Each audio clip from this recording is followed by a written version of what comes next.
Ağzından pis qoxu gəlirsə, ifunət iyisi gəlirsə, ağız qoxusundan bezmisən, nə qədər təravətləndirici vasitələr istifadə etsən də, ağız qoxusu getmirsə, videonu sona qədər izlə. Çünki sənə elə bir qarışım deyəcəm ki, özün evdə hazıra biləcən bir qarışım. Bu qarışımın bir neçə gün istifadə etdikdən sonra ağız qoxusundan bir dəfəlik qurtulacaqsan.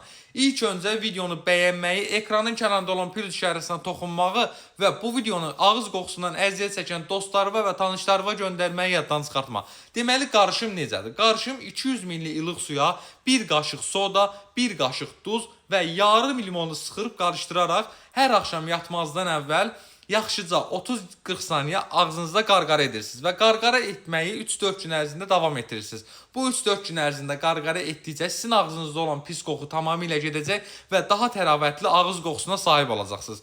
Və sonda videonu bəyənməyi, ağız qoxusundan əziyyət çəkən dostlarınıza göndərməyi yaddan çıxartmayın. Həmçinin digər videonun nə haqqında olmağını istəyirsinizsə, şərhlərdə qeyd etməyi unutmayın. Sağ olun, salamat qalın.